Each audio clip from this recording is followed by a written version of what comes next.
Hey guys, how's it going? And how was the end of your summer? I gotta say, mine was fantastic. You know, lately in YouTube land, specifically Mopar YouTube land, it's been a pretty negative place to be. With the Stellantis problems, you know, the price gouging, our boy Tim being gone, you know, the amount of negativity that you can surround yourself with is endless. I spent less time doom scrolling the negativity online and just took the end of summer to really enjoy my car. On the road trip end of things, on the motorsports and racing end of things, and on the community end of things. Just taking a bit of time to really enjoy my car and make the most out of the end of summer for road trips and racing. The plus side of that is now I have a lot of videos to post in these winter months now that the car is parked until spring. It all started with taking my car road course racing for the first time, which I posted about in my last upload.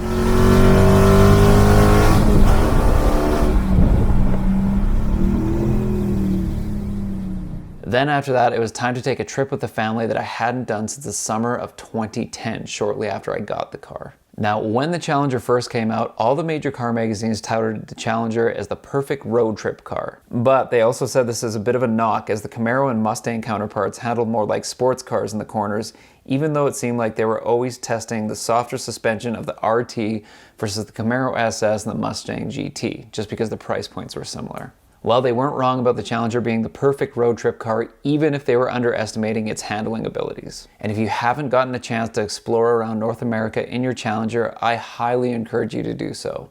It's definitely where memories are made. So like I said, it had been a long time since I'd taken the car on a long distance road trip, and this was the year to do it. With my wife's family meeting on Vancouver Island, it seemed like the perfect time to take the road trip, go through the mountains, jump on a ferry, and check out the island and all it has to offer. But a nice touch on this road trip was the fact that my little brother-in-law decided to make the trip with me in his Corvette, complete with our own radios, kind of Smokey and the Bandit style, which made it so much more fun. Light the tires and start the fires.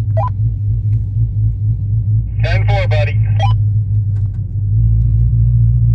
Being from Alberta, the first leg of our trip took us through the Rocky Mountains, and this was shortly after a brutal wildfire ripped through Jasper National Park and the town site itself. And the fact that I've spent so much time in Jasper throughout the years, going back to when I was just a little kid, this one stung a little bit, I'm not gonna lie.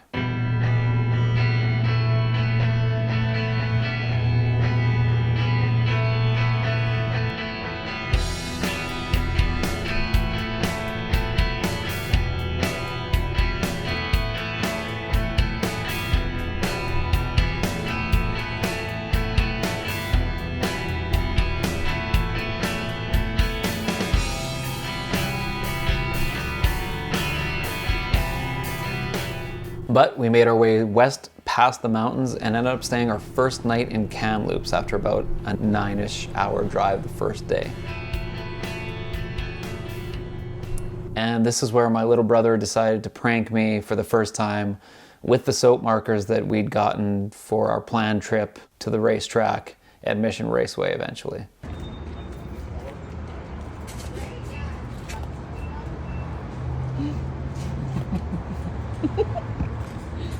So after an early start the next morning, we hit the road again and made it just in time to catch our ferry to Vancouver Island.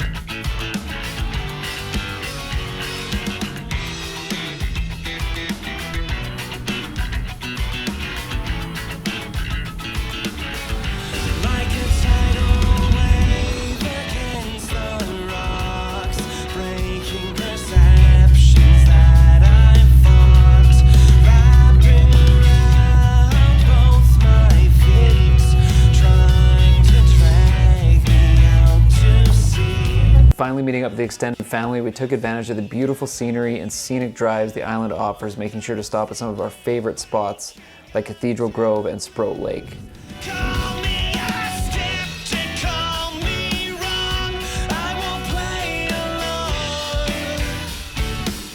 It's been a year since I've done a backflip, yeah.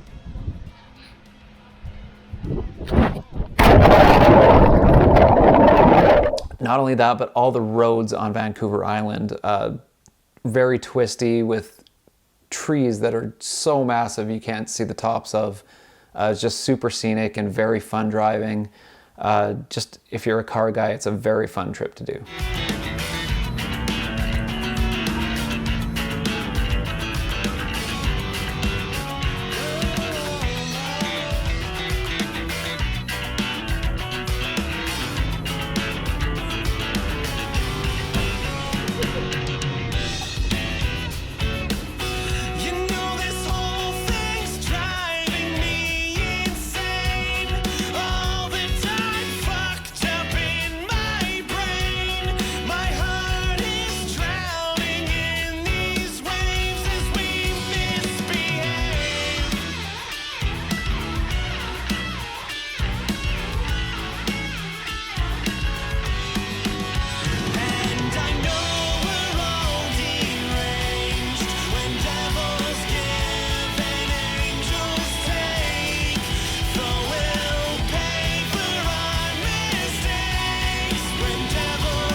So the theme of this road trip was transportation. So on the way back, we stayed 2 nights. One night we stayed at a old train car that was converted into an Airbnb, which was super, super cool.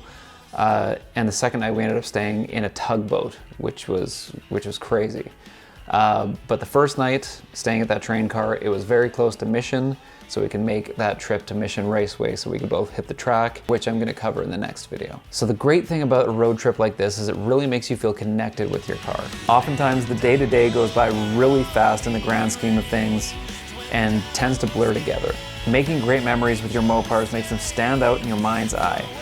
And it kind of gives you something cool to point to years later down the road. And really, if you have friends that you can go with on trips like this, it makes them even more memorable.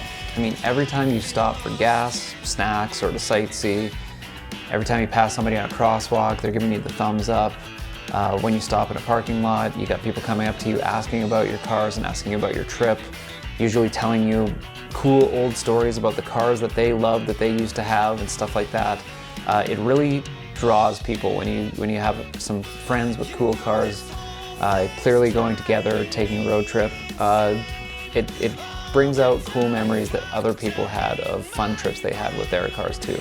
It's just kind of a cool way to connect with other car people too. Now, it had been a super long time since I had taken my car out for a road trip like this and spent a fair bit of time on the road just exploring and just sightseeing the coast.